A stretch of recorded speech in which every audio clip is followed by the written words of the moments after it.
All right, welcome back. North American College Championship round number 3 about to get underway. I'm Evans Clinchy, joined by Will Anderson.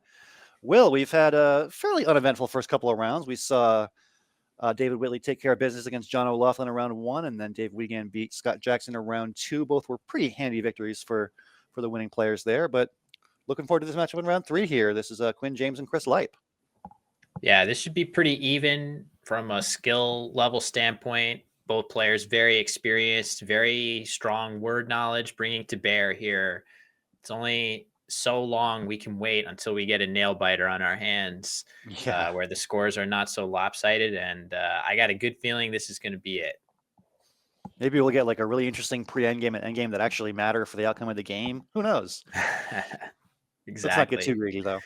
Yeah, it's just the way Scrabble goes sometimes. This is why we play as many games as we do, just because some of the games you play, you are very likely to win based on the tiles you draw. Other games, you're very likely to lose. And then the much bigger portion of games are decided, I think, by who plays better in that game. And they tend to be pretty close. So, Yeah. A friend once told me that they asked Nigel Richards about luck in Scrabble, and Nigel said 25% of games you're just going to win, 25% you're just going to lose, and it's the other 50% that really matter. And that person later that night went and checked Nigel's winning percentage, and it was like 74.99. yeah, So 74.7 or something like that. yeah, so the those 50%ers are the games we really look forward to, where it's a close game and just whoever's the more skilled player in that particular game gets the win. Those are the fun ones. Maybe we'll get a close one here as Quinn draws her opening rack now, and we're about to get started. All right. Drawing looks like a mix of high scoring consonants here. Is she going to get a vowel or two? I see 1, Oh, and look 2. how quickly she wishes she was going second. Oh yeah, help meet, but not. There's no past tense. Help Or met. an A. Or an A. Oh, help Help mate. Oh mate. yeah. So either an A or an E would give Quinn a bingo here. She's going to have to go first, considering Pelmet seems pretty reasonable.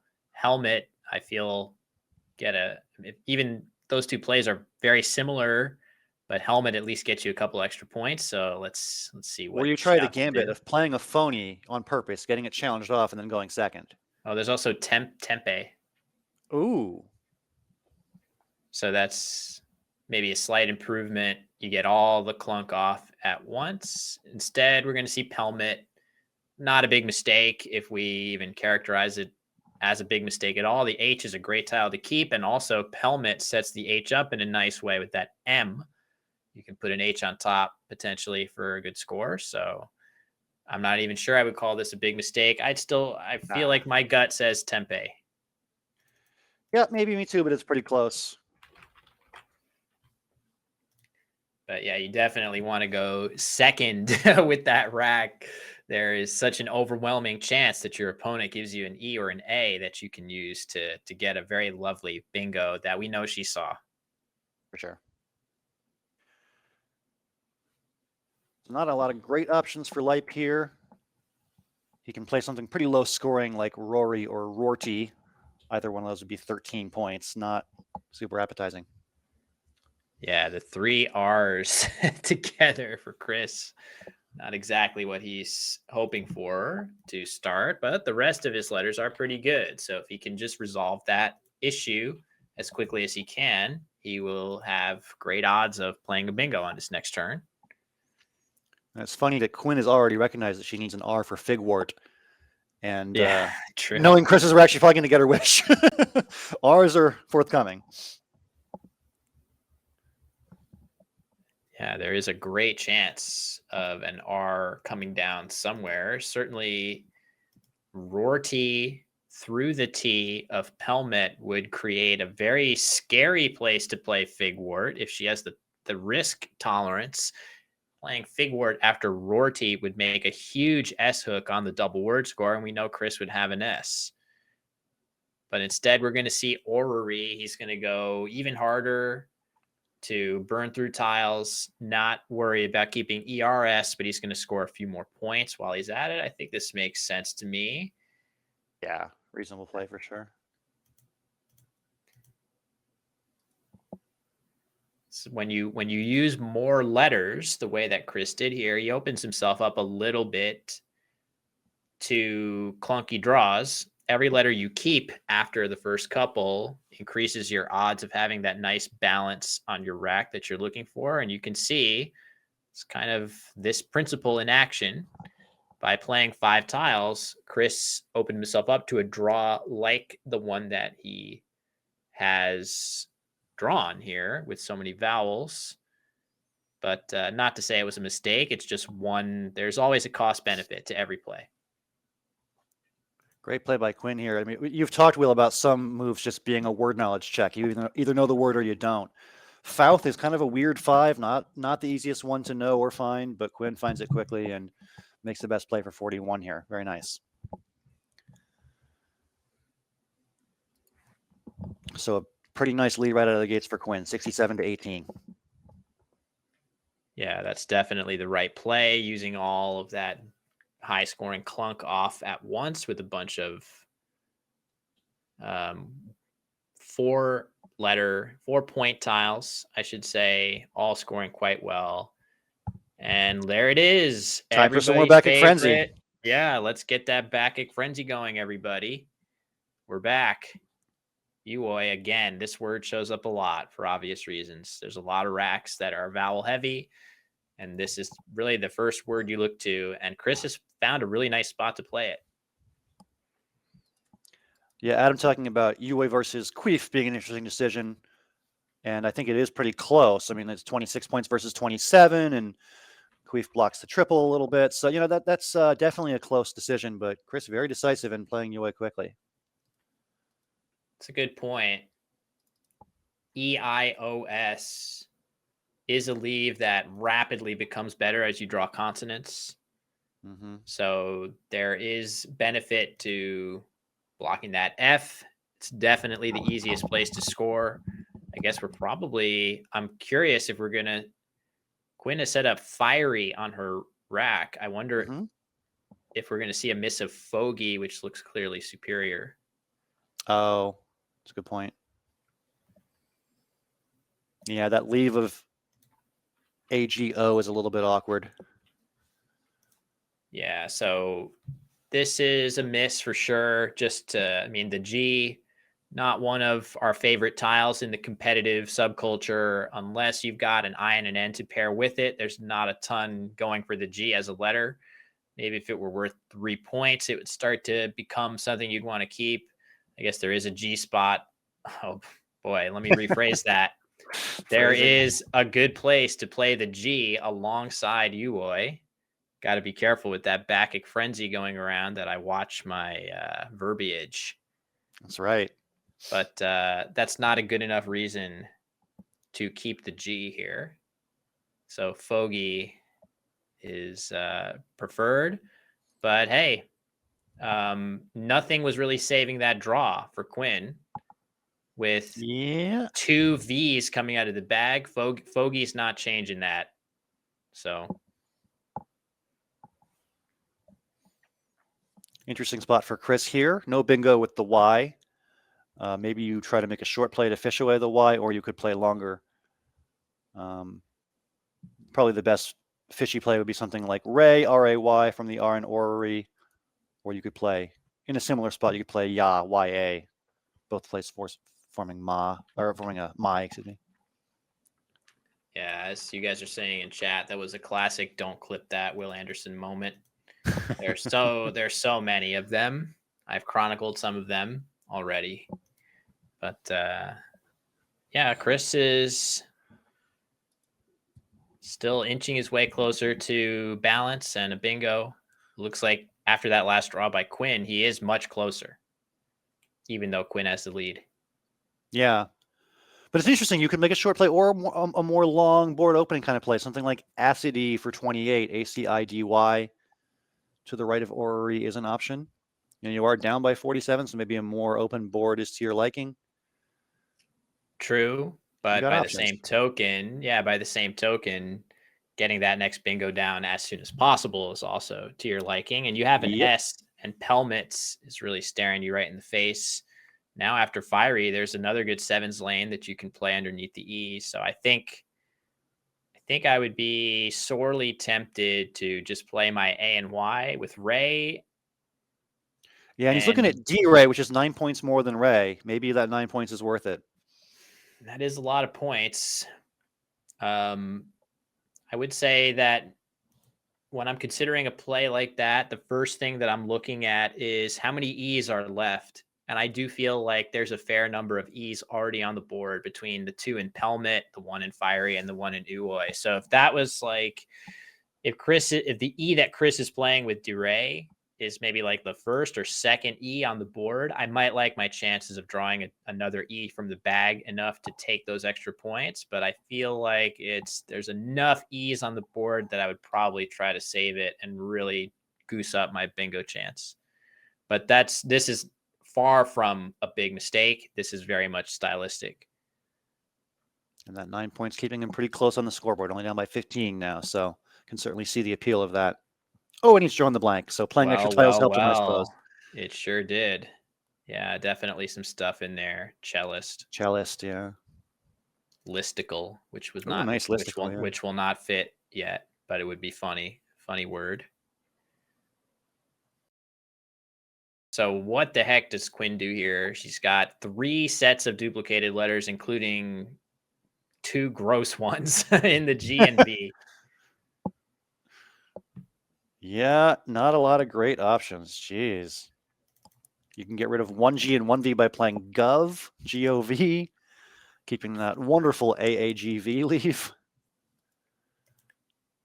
Yeah, Gavage pointed out in the chat. That's a good play. Or it's at least an interesting candidate. I don't know if it's the best play necessarily, but I would consider it. To the E of Pelmet, yeah. 12 points. That feels like it's just enough to play, in my opinion. Leaving OV going into your next turn is not great, but I think it's not so terrible that I wouldn't play that. I also feel like Gov is 6 more points than Gavage. We're giving that a French spin to it, or I'm not even sure. Yeah, it seems Frenchy, right? I have no idea what it means. Maybe we'll get a clue when we figure out what it means. Somebody define it. French. There you go. Very quickly in the definition in chat, it says French. So gavage. And all right, Gov is going to be the play. Totally reasonable. I think 18 points is the maximum score possible, which is really sad. So that was it, huh? That play was as good as you could do with those letters. That's not good. That means your letters are pretty bad when 18 is the best that you can do. So Chris, for sure, I would be shocked to see him miss cellist here. Or I guess he also has chillist through the E and derays, but cellist, the 7-letter word as in player of the cello, looks better anyway. Wonder what year they added chillist to the dictionary. Like, chill has only been an adjective for a few years, I feel like. So probably like 2015 or something they added that one. Yeah. Muffin with Tentacles shares that gavage is how you make pate or foie gras. Look at this guy knowing definitions. Impressive. Muffin with Tentacles. Culinary skills. Another champion level player. Nice to see you, Muffin. Yeah. All right. Cellist is the play. Back to Quinn. And the score should be up to date in just a millisecond there. Should be 147 to 109 in Chris's favor. There we go. And so Chris was down early, but he's battled back, and Quinn fighting through some just really weird racks.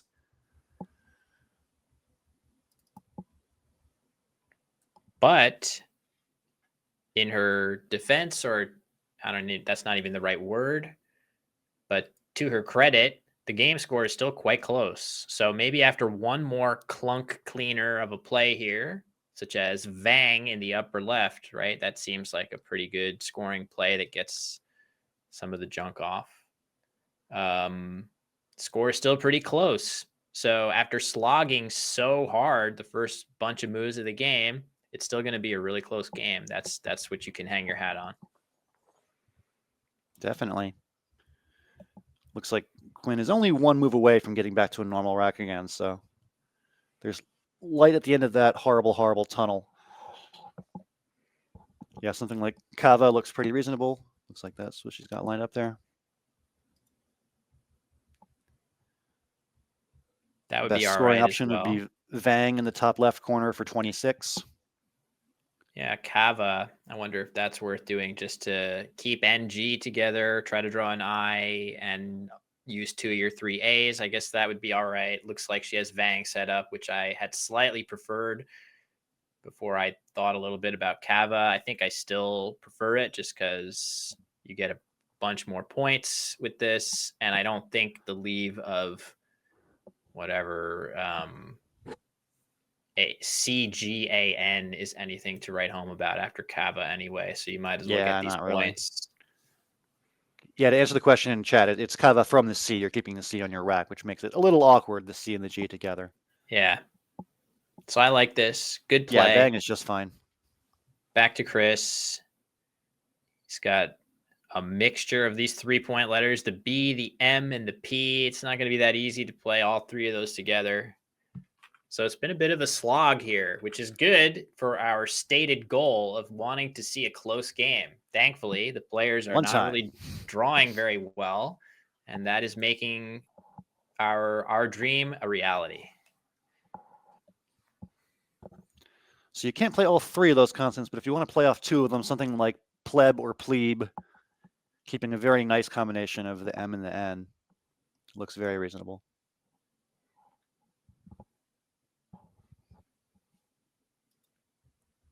There's also the really cool word pie men. Is that men who bake pies or eat pies? I'm not sure, but that is valid. Yeah, define pie men for me, bot. Someone who sells pies. Okay, sells them. Could have been somebody else doing the baking, though. We're not sure.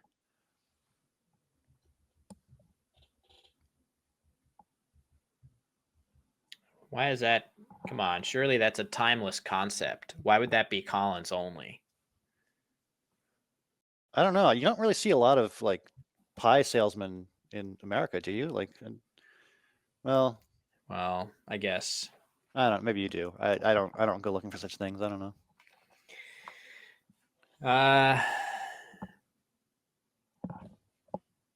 Yeah, look at that. Look at Quinn's rack. Ugh. Not fun. And there are a couple fun words through the C, but they just don't fit, right? Like you could play 7-letter words through the C of Curacao, which I know that sounds like a proper noun. But it actually is valid for other reasons. Words are not valid in Scrabble because they are proper nouns, but proper nouns can be other things. Like a Texas is apparently part of a steamboat, like the high up part of a steamboat. Ooh, Curacao is a liqueur. My laptop is working again, and I'm just like going crazy, checking things with the bot now that I can. I'm so excited. He's back. Oh, you can play Coco. There you go. Yeah, Quinn can play Coco here. That should be always a good choice. Auto win. Yeah, I wonder if she knows the rule that you automatically win the game if you just play Coco in a Coco tournament. Very nice. This isn't an easy find. No, it's not. Yeah, nice play. To generate that as a choice is not so easy. Nicely done by Chris to spot this as an option and play it, especially with the very simple pleb available through that first L of cellist, scoring 16, setting up your E-hook, which would have been a fine play. I do think Pieman, given that he is the one in the lead, he doesn't need to make such a big E-hook here, and Pieman achieves that goal and scores a few more points. So definitely like it. Yeah, I also tend to enjoy scoring points more when the board is not very friendly for bingos. You might as well just score points instead. And I would say this is not the greatest bingo board. That V and Gov kind of shuts things down. Like Cellist like blocked all your 7s underneath Fiery. It's kind of a bingo unfriendly board at this point. Absolutely. That's very true. It becomes a little bit friendlier once you play pleb, especially if your opponent doesn't have an E. Yeah. But at the same time, once you play that, your opponent is going to be hell-bent. If they will either have an E and play there themselves or be hell-bent on blocking it, and you just won't get to use that hook. So practically, it doesn't really help too much. And Piemen makes a lot more sense for all the reasons you said, Evans. Mm-hmm. Just getting word about the pairings for the next round. Looks like we're going to have coming up in round 4, Rob Rubinski and Joel Wapnick on table 1. That'll be fun. I believe both those guys are off to good starts in the tournament, if I recall correctly from the standings. Maybe I should check the standings a little bit here. What's going on at the top of the standings? Okay, so Joel is 2-0 plus 25, so 2 very close wins in a row. And Rob is 1-1, but with a big spread. So we got 7 players undefeated through the first 2 rounds. It's in order by spread from best to worst: David Whitley, Dave Wiegand, Colton Kaler, Kevin Fraley, Austin Shin, Alex Seaholm, and Joel Wapnick. 7 very strong players, no surprises there. All of them 2-0. Yeah, it's like you're, after week 1 of the NBA playoff picture, week 1 of NFL, it's nice to see. But at the same time, all the players that you just said are among the top contenders anyway, so it's not actually surprising to hear all of those people. But so Dura has come down. Okay, so 12 points for Dura, and the score should be 171 to 147 in Lipe's favor. Yeah, that was the Dura turn for Quinn was actually really tough because it's a classic turn where there's really nothing that scores quite well. So when you're faced with situations like that, sometimes the way forward is to do something that makes a better board for yourself. If you're not going to be scoring very many points anyway, you're not taking a big hit on the scoreboard to play something for board control reasons or board opening reasons. And Dura might have been a way to just get some action going in the lower left quadrant of the board. As you said, Evans, the V of Gov getting in the way. After Dura, at least there's something going on there. Yeah. Good points all around. All right, so Burnt comes down for Lipe, 20 points there. Seems totally reasonable. He could have chosen Burnt or Bunt up top in the top right. Both 20 points with the same leave. Burnt defensively is a little better. Yeah, that B doesn't have nearly as much downside risk there. You can only be hit by non-bingos through the B, so opening the triple there is pretty safe.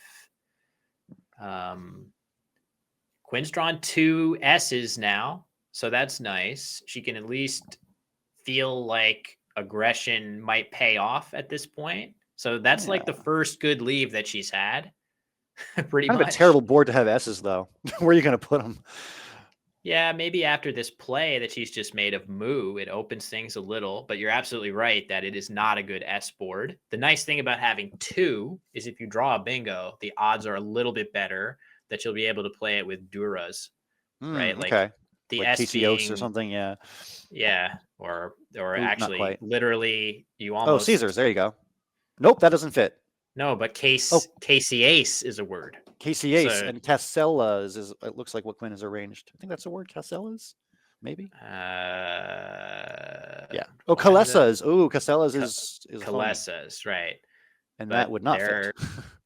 Yeah, but you did almost say the valid word instead of Casey Ace now does play with Duras. Right. Okay. And maybe there's other stuff. Probably through the N, I feel like there should be something. I haven't spotted it yet.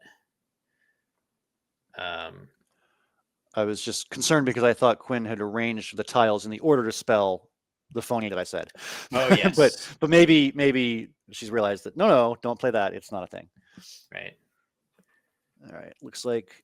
Oh, look at that. Okay. Indigent's coming down for Chris here. I hadn't even looked at Chris's rack here. So that's going to be just in the nick of time. Indigent with dieting on his rack, but playing for a few more points.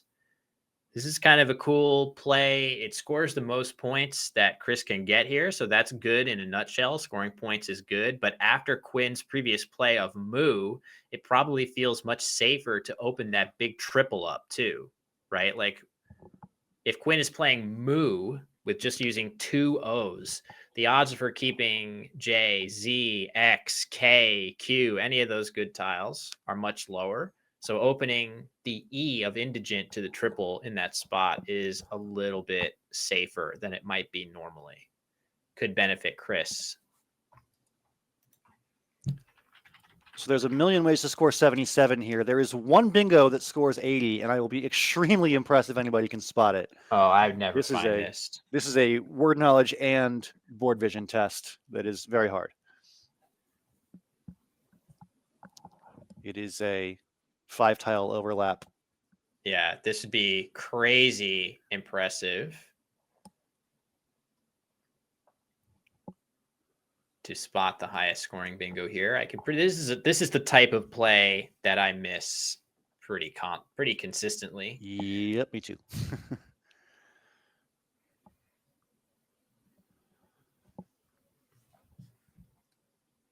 And Active Typo's got it. Yeah, camuses, whatever this word is. Okay, so a camus is a blue flowered plant, and then the plural is camuses. Yeah. So that plays in between Moo and indigent, making loci and then a bunch of 2s. Very hard word to know or find or spot. And cannot blame Quinn at all for going with something a little bit second best here. Casino looks like the play here for 73. Yeah, which is certainly fine. To spot that crazy overlap starting with loci is incredibly difficult to have that patience, especially because you got to remember that there is a ticking clock going at all times. I guess I am surprised a little bit because the blank tile is on the triple letter score. So this is a 73-point bingo compared to all the 77s, which I feel like Quinn is likely to see those. So I wonder if there's some strategic component of this that we're not appreciating. Otherwise, it feels like just a couple points left on the table. Yeah, it seems like just a small mistake, but yeah. So Chris has the Q, and he'll probably want to consider getting rid of it. He's got a play like Kides or Coddies making indigents, if you know that indigent takes an S, which is not obvious by any means. Not at all. Yeah, I would be terrified to play that, frankly. Indigents. It feels like an adjective for sure. But wow, look at that draw for Quinn. So there's going to be some fireworks. Okay. Oh, wow. Yeah, look at that. There's fireworks coming for sure here. Yeah, if you don't know the S hook on indigent, you kind of run out of Q spots real fast. You can play QIS and casinas for 31. All right, just weld is fine. Hold on to that QAIS for later. As Q leaves go, QAIS is like not the worst one of all time. And you can draw something with those letters. It's better than, QVWX. It's fine. It certainly is better. You have a lot more ways to dump that. Oh, look at that. Nick Cobbs on his rack. Nick Cobbs X. So that's going to help quite a bit. But Quinn has some stuff. If she wants it, she can play hazed on the bottom row for a boatload of points right now. Ooh, yeah. Actually, you could play it in 2 spots here. You could play it in the normal spot on the triple word score, but you can also play it with the and za on top of the A for a similarly big score. I'm not really sure why you would do that. I don't think it makes a ton of sense here, but it is worth noting that you only get 1 fewer point playing it up there.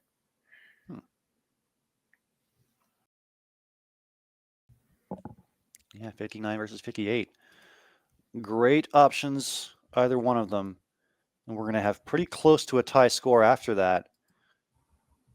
After the higher scoring haze, it would be 303 to 295. So we are still on pace for our desire of a close pre-endgame and endgame scenario. It's happening. An interesting. You're confident. Nice... Okay, I like it. Yes. Yeah, I mean, neither player is going to bingo anytime soon. So it looks like it's going to stay pretty close. So what is it? It's a not quite 70-point game. Quinn is going to get 50 odd points on her next turn. Yeah. So that puts it pretty close. And then maybe she's able to draw a bingo after Chris ends up playing. I'm so curious to see if he will take the plunge and play Indigence here, because that Oof. swings so much of the game here. If you just dump Niqabs there, well, I guess pending how many tiles are in the bag. But I think there's going to be enough tiles in the bag that Chris won't empty it by playing pretty much anything on his next turn. All right, Hazed getting lined up. I do expect that to be played. Oh, and looking at Chris's rack, we got another board vision test for you guys. Find the highest scoring play for Chris here. It's a little tricky. Oh God, I haven't even. There is an X considered it bomb. yet. That's a big hint.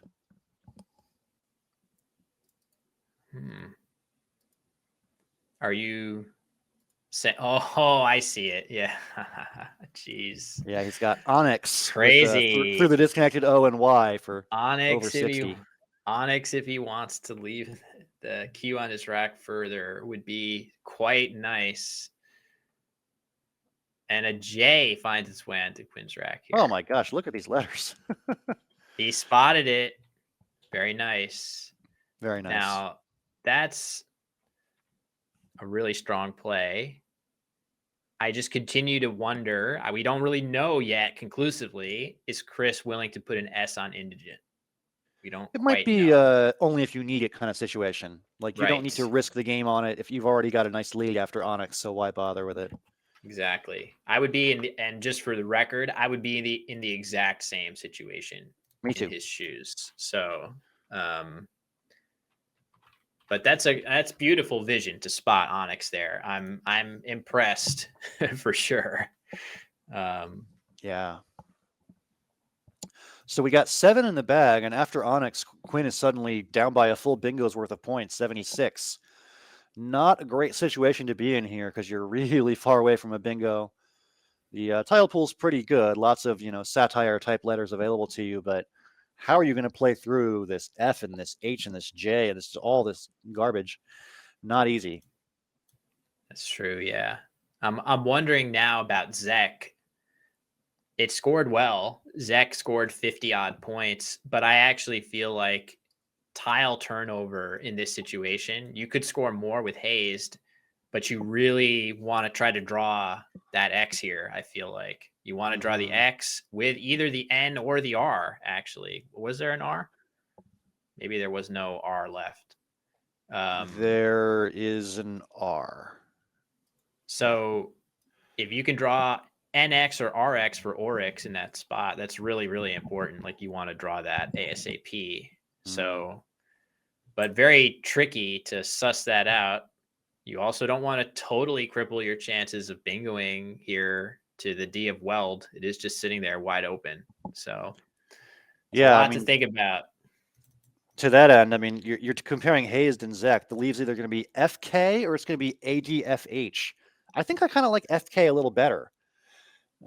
Just because there's fewer of the clunky consonants. It's just 2 of them. Maybe you can play through that a little bit more quickly, but neither one is great, obviously. Yeah, and I agree. It's hard to distinguish between those 2 leaves. They're both weird, yeah. Yeah, they're strange. But anyway, this game, which we had thought was getting very close, Chris made a beautiful play of Onyx to really vault back up. And it's going to be tough for Quinn here to make a play that gives her any. I mean, maybe she's getting ready to play Ya and Anu in the upper left of the board. The crazy thing is, if you just fish your J and draw an E, you could draw into hand feed to the D of Weld, which if there were just a slightly better place to play my J, like if you could get like 25 points by playing your J, you could draw an E and pluck a gigantic bingo in the upper right corner of the board. So there is that. I'd be thinking about that. Maybe it's okay to play Ya and try to draw AE. There are a lot of ways you could do that. Yeah, you'll probably get an A. There's 3 more of them. Or is it two more of them? No, it's Make sure double check that tile pool. when you enter in the new rack, make sure you hit the Control S, and that'll update the Yeah, I unseen thought I tiles. did, but Oh, okay. But yeah, I think there's three. yeah, Oh, there it are looks three like A's. 3 A's and 2 E's instead. Yeah. So Okay, similar the tool's odds. right. We're good. We're good. Yeah, similar odds. But that's like that is one of the most common draws that you can get. So Exactly. Yeah. gunning for it isn't the worst.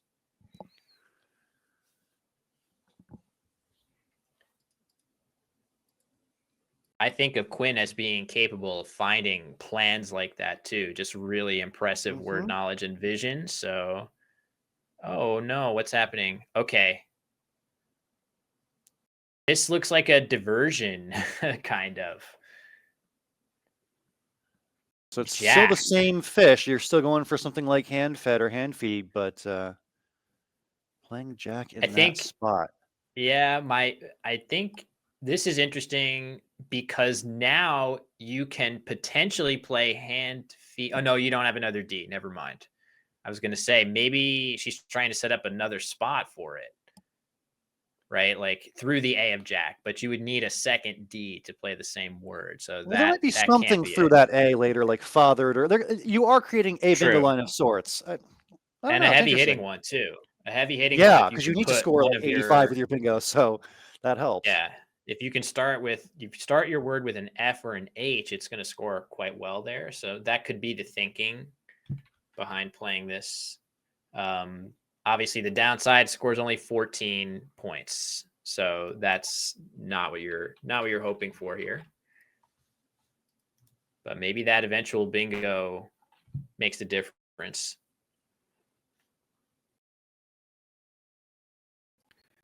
Yeah, it could be. So we've got 5 tiles in the bag. From Chris's perspective, that D is definitely scary, so he's going to play Kadi to block it. That makes a lot of sense. Yeah, it makes a ton of sense. As you said, there's definitely stuff that is still lurking, fathered, that would hit super hard. So blocking it makes a lot of sense. That's going to be tough for Quinn now. Yep. Updated score is going to be 378 to 302, so a 76-point deficit with 2 tiles in the bag. You got to hope for some kind of a miracle, but it looks tough to draw any kind of bingo that Chris won't just obviously block. So going to be very, very tough for Quinn here to pull this out, but maybe there's some extremely creative idea we haven't found yet.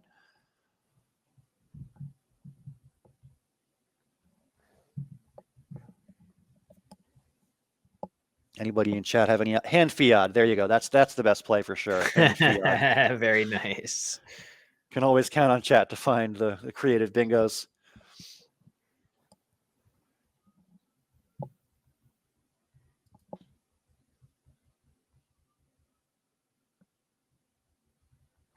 Yeah, Adam points out you could be going for hand feed in 2 spots with that play of Jack. And I guess maybe, but you'd need to, no, there are no more Ds. That's right.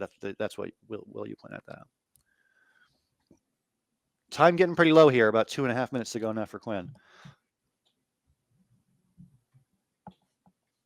Yeah, you probably just score as well as you can with that H in the lower left and pray that you draw something good. Maybe, I mean, obviously emptying the bag is not ideal. You're going to give Chris perfect knowledge into what you have, but maybe there's some way to draw bingos in multiple spots that are difficult to block. I don't know. This is a tough one. I'm not really sure there's anything that would make me feel good heading into an end game. I was just checking whether Jaker is good. I couldn't remember. You could. It doesn't matter. There's no relevance to that whatsoever. Ignore me. Yeah, I'm agreeing with that assessment. It's an interesting option of just playing ORF with flax. ORF. Open So ORF and flax. ADEHN. Haned. the reason I would do that is to just make a really annoying situation if I draw the S. Of course, again, Chris can just block almost for sure, no matter what. But it's kind of annoying if you draw the S and maybe something else. You have to force very tricky blocks with Jake that don't give anything back. But I'm not believing that there's any play that gives a great winning chance here. So, yeah, just a tough one. This has been a slog for Quinn pretty much the entire way. The one decent rack with Cassina, but a lot of other drecky ones. And Chris has also played quite well, I have to say. Definitely. It's been a well-played game on both sides for sure.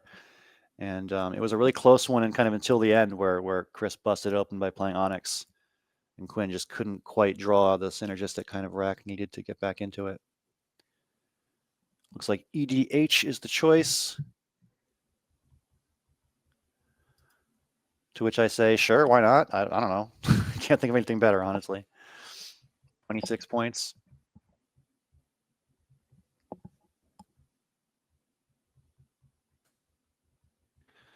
So Chris is up by 50 here in the end game and has nothing to worry about at all. With full knowledge of Quinn's rack, 6 tiles, nothing that can really hurt him. Braze for a bunch, says Muffin with Tentacle. And yeah, Braze is 51. Ooh, making Jaker. Wow. Yeah, very nice, very nice. Jaker.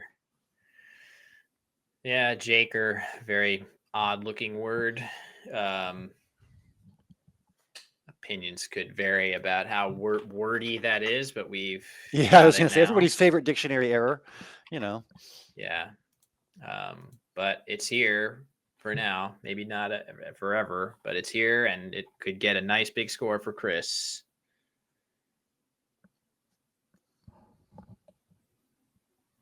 Yeah, a lot of words play, making Jaker. There's Breeze, like the cheeses, for 48.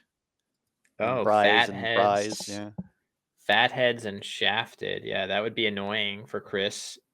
Had Quinn fished NO on the previous turn and drawn Fatheads through the A of Jake or Shafted with Zaz. You would have to be very precise in your play to respond to those two.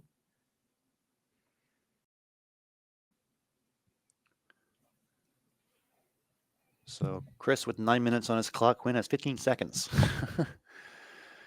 Using every bit of available time. Looks like Chris is lined up Sure, S-U-R-E. Not sure what that's about. Oh, that also makes Jaker, making Zaz. I see. Good suggestion of a potential block of both of those of Izar through Za. If Quinn were to hit her draw, it would be a way to block both. Not the easiest, but I think Chris will suss out what to do. He's got enough time to figure it out, yeah. All right. There we go. Jaker coming down, blocking often for Quinn, which would have played off of the H of Ed.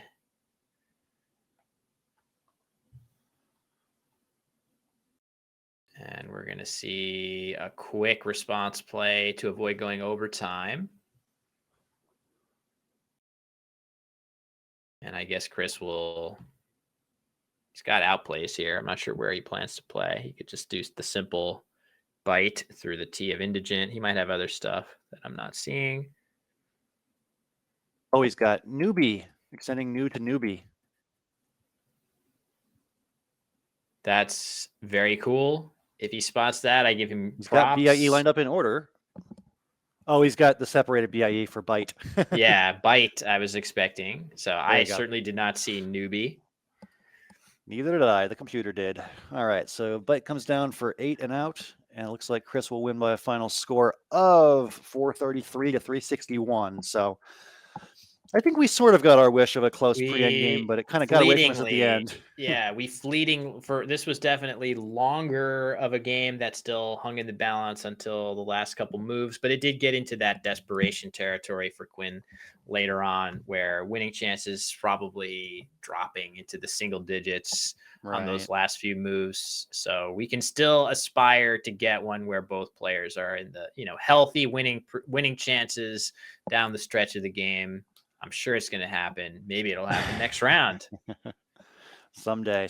Yeah, next round we're going to have Joel Wapnick and Rob Rubinski coming up here on table 1, so that's going to be a fun matchup. Ooh. Get a former world champion against the current, I think, New Orleans and Hood River both champions, so a great year already so far for Rob. See if he can follow it up with a NAC title as well. That would be a nice cherry on the Sunday for him. Is that the Rob is expression? in. I don't know. Yeah, I think that sounded like a phrase to me, but I I feel don't like know. obviously Joel Wapnick, former champion, still at advanced age, playing at an extremely high level, but also Yeah. Rob has been on quite a tear. He was another sabbatical taker who came back as if no time had passed and has been winning a lot of big events. So I like watching Rob play. He plays a very kind of cunning style that I've seen up close and personal myself more times than I care to remember. So I really do enjoy watching him play.